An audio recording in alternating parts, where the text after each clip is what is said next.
Bonjour, je suis ravie de vous retrouver pour ce premier épisode de la saison 8. On est déjà au 71e épisode. Waouh! Si vous découvrez ce podcast là aujourd'hui, tout de suite, maintenant, sachez que vous avez 70 épisodes de retard à rattraper. De quoi vous faire plaisir pendant votre longue soirée d'hiver. Euh, Aujourd'hui, je vous parlais d'école. En fait, il est possible vraiment de s'aider du feng shui pour réussir à l'école et comme voilà, la rentrée scolaire vient de se passer, on a, forcément le désir quand on a des enfants à l'école ou des enfants, étudiants, de les voir réussir, et s'épanouir. Mais est-ce que vous saviez, qu'il est tout à fait possible en fait d'utiliser le feng shui pour aider nos enfants dans leur quête de réussite ou alors dans la vôtre, de leur réussite peut-être aussi? Alors, déjà, effectivement, il faut, vous l'aurez compris, un environnement de travail optimal, d'accord? Donc vous le savez, si vous lisez, mes articles de blog ou si vous avez déjà écouté des épisodes de podcast, l'emplacement du bureau, elle est très importante. D'ailleurs, là, je vais vous donner des conseils plus pour l'école, mais vous pouvez faire les extrapolations et vous imaginez, chez vous, si vous avez un bureau, que vous êtes en télétravail ou que vous êtes, solopreneur et que vous travaillez, de chez vous. Donc idéalement, en fait, le bureau, il doit être placé en position de pouvoir. Qu'est-ce qu'on appelle la position de pouvoir? C'est une position, qui fait qu'on a, un mur plein derrière soi et que de là où on est assis, quand on lève les yeux, on voit la porte. On voit ceux qui entrent dans la pièce. Pour certains enfants, en fait, ils réagissent comme des adultes. C'est-à-dire que si vous êtes dans un open space, hein, et que vous avez tous les collègues qui vous arrivent par derrière et que vous ne savez pas qui entre dans la pièce ou qui entre dans l'espace, ça peut être très, très désagréable et ça peut vous empêcher, en fait, de travailler vraiment, en étant, focus et concentré. Donc si on peut, bien sûr, on place le bureau de telle façon à être en position de pouvoir. Ensuite, effectivement, dans des petites chambres, je peux comprendre que, on a du mal, en fait, à positionner, finalement, le bureau autrement que contre un mur. Donc vous dites pas: «Aïe, aïe, aïe, c'est pas feng shui». Il y a des moyens, quand même de rattraper le coup, j'allais dire. Donc si, vous n'avez pas la possibilité de faire autrement et que le bureau de votre enfant ou de l'étudiant, il est contre le mur, c'est là qu'on dégaine, soit le pêle-mêle, soit l'image, voilà, inspirante et surtout avec une perspective. Quand je dis perspective, c'est par exemple, un chemin, une route, vous voyez? Pas quelque chose de fermé, qui enferme, vous voyez? Vraiment, on veut recréer un petit peu, un ce qu'on appelle un phénix, c'est-à-dire une profondeur, d'accord? Et si possible, laissez votre enfant choisir, l'image, proposez-lui différentes images, hein, qui proposent comme ça, voilà, une perspective, une profondeur, mais laissez-le choisir parce qu'en fait, c'est sa chambre et puis, voilà, c'est lui, il faut que ça lui parle à lui aussi, d'accord? Après, contrairement au lit, on peut aussi mettre, le bureau, le placer, contre une fenêtre, hein, donc on peut regarder vers la vitre. Alors, en fonction de ce qu'on voit, à l'extérieur, on peut mettre des voilages un petit peu légers, voilà, si ce qu'il y a, dehors, c'est pas foufou, on peut mettre des voilages aussi, hein, vis-à-vis ou ce genre de choses. Si c'est la nature, on peut laisser ouvert. Après, ça dépend aussi de la capacité de concentration de votre enfant. Si, c'est comme, la poésie, Le Cancre où, on sent que le gamin, en fait, quand il regarde dehors et hop là, il part dans l'imaginaire et qu'il est plus du tout, concentré sur son travail, là, il vaut peut-être mieux prévoir effectivement, des voilages. Si, voilà, si au lieu de se concentrer sur ses devoirs, votre enfant, regarde les oiseaux, voler dans le ciel, hein. Donc mais en tout cas, ça apporte une belle lumière naturelle et ça aide aussi, à être concentré, à bien apprendre, ça aide aussi à la concentration. Si on reste aussi sur la partie, on va dire, environnement, mais plutôt la organisation de l'espace de travail. Hem, Ça va vous paraître peut-être évident, mais j'ai vu des chambres où je vous dis, c'était pas évident du tout. Ordre et propreté. D'accord? Donc vraiment un espace encombré, ça peut vraiment créer une sensation de chaos et de stress, en fait. Et cette sensation-là, forcément, va aller, à l'encontre d'une belle concentration et aussi, j'allais dire, d'une certaine efficacité. D'accord?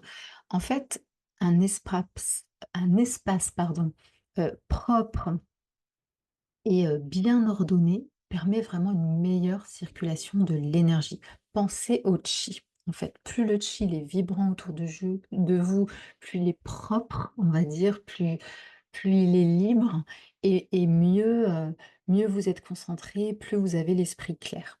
D'accord? Donc ça, c'est important même, pour un, petit garçon de 8 ans qui est en train de faire ses devoirs pour le lendemain. D'accord? Pensez également, j'allais dire, à faire du tri, au moins 2-3 fois par an, avec votre enfant pour désencombrer la chambre. Heu, Faites un peu, voilà, vous savez, la méthode, des 3 boîtes, à garder, à donner, à jeter. Ça permet, voilà, de régulièrement désencombrer l'espace et encore une fois, en fait, quand on fait ce type de rangement un petit peu en profondeur, on libère l'espace et en faisant ça, on fait bouger le chi. Donc pareil, on amène une énergie, hem, qui est plus, vitalisante, on va dire, dans l'espace et ça aide aussi, à donner des énergies qui sont favorables pour le travail, pour les études. Hem, il faut aussi que l'espace il soit, organisé. Moi j'aime beaucoup, l'utilisation effectivement de boîtes, de classeurs, de trieurs. Donc évidemment, quand je vous parle de l'école, l'école, hein, on peut dire qu'on fait des devoirs à partir de 6 ans, et jusqu'à, 25 ans, hein, si on fait de longues études. Donc prendre l'habitude en fait, voilà, d'organiser, ses dossiers, d'organiser ses cours ou même d'organiser les fournitures scolaires en fait, par thème un petit peu, dans des boîtes qu'on peut aussi customiser, surtout si on est dans des petites classes, ça peut être très sympa. Hem et puis, surtout on utilise des étiquettes. Parce que j'ai déjà vu, des clients à moi, en fait, qui, avaient acheté des belles boîtes, tout rangé en boîte et cetera et après, elles passaient un temps fou à essayer de retrouver ce qu'ils avaient mis dans les différentes boîtes. Donc, on fait des boîtes par thème et on met des étiquettes, de façon à ce que ce soit beaucoup plus facile de maintenir aussi cet état de rangement. Et d'ailleurs, ça amène un point que je voulais aussi, souligner, c'est de créer une espèce de routine. Alors, une routine de rangement, une routine de nettoyage. Je ne sais pas vous, mais moi quand j'étais au boulot et je continue à le faire, aujourd'hui, j'aime bien en fait quand j'ai fini ma journée de travail, ranger mon bureau. Ça me permet un petit peu aussi d'organiser finalement déjà la journée du lendemain.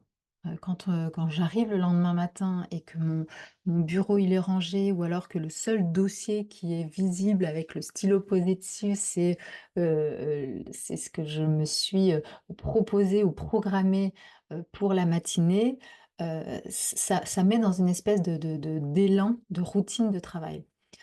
Donc finalement, pour moi, la routine de travail, le focus, la concentration, on peut s'aider avec simplement, voilà, avoir une espèce de routine de nettoyage où on range son bureau. Ça peut donner beaucoup plus envie que quand c'est le bazar. Donc je sais qu'il y a beaucoup de gens qui parlent de bordel organisé, mais clairement, feng shui, c'est pas la stratégie qu'on va utiliser.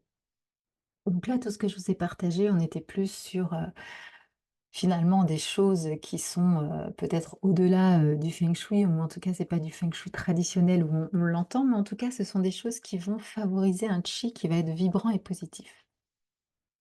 Maintenant, si on veut vraiment aller dans le feng shui pur, vous le savez, pour déterminer dans quelle zone, se trouve en fait le bureau ou la chambre, on pose un bagua, hein, c'est une carte énergétique finalement sur le plan de la maison et du coup, on sait si cette chambre, ce bureau se trouve, dans la zone sud, dans la zone nord et cetera.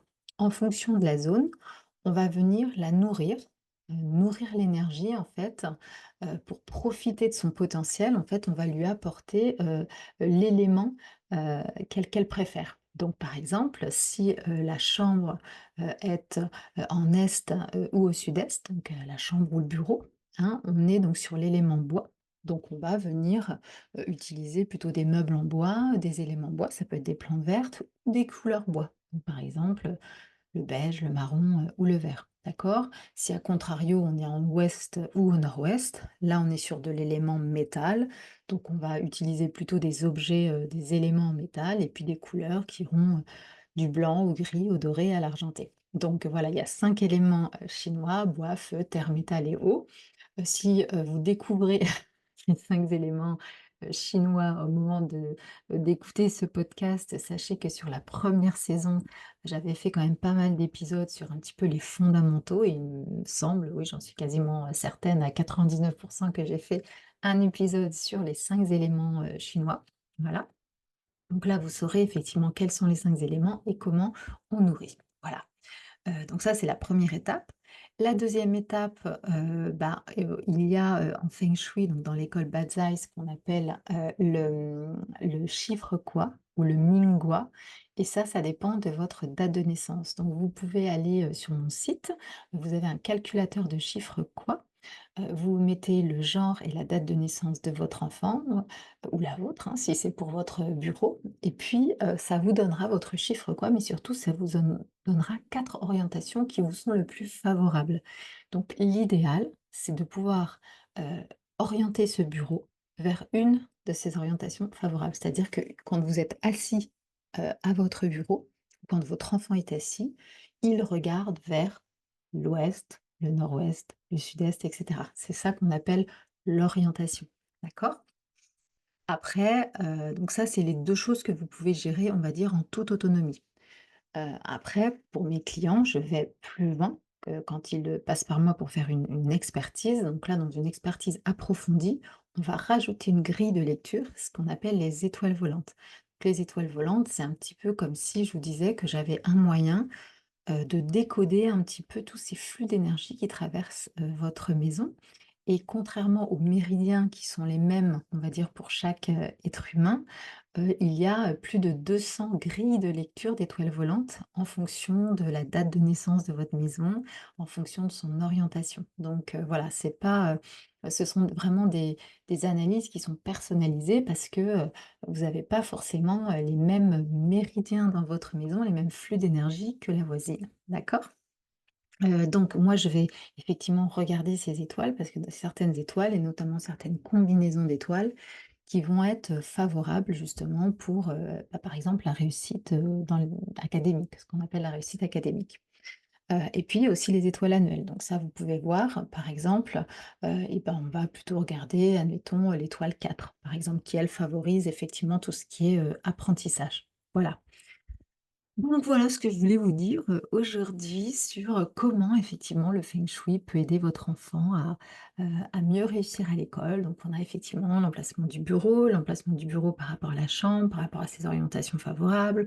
On a la façon de nourrir le secteur dans lequel se trouve la chambre, et puis on a, on va dire tout ce qui est du bon sens, mais, le rangement, la propreté, la classification des choses, l'organisation de l'espace de travail, et cetera. Si vous voulez, alors là je parle plus aux entrepreneurs ou aux personnes qui travaillent en télétravail, si vous voulez approfondir, le sujet, il y a sur mon site internet en fait une masterclass, un atelier qui s'appelle «Comment agencer son bureau pour maximiser son succès». À l'heure où je vous parle, il est encore à tout petit prix, donc vous pouvez, vous l'offrir et vous avez, des, conseils, supplémentaires, et puis, bah, c'est en vidéo avec des images et tout, donc ça peut être aussi, un axe, qui peut être sympa. Voilà. Bah, écoutez, je suis, encore une fois, ravie de vous retrouver pour cette saison 8 et je vous dis, à la semaine prochaine pour un nouvel épisode. Ciao.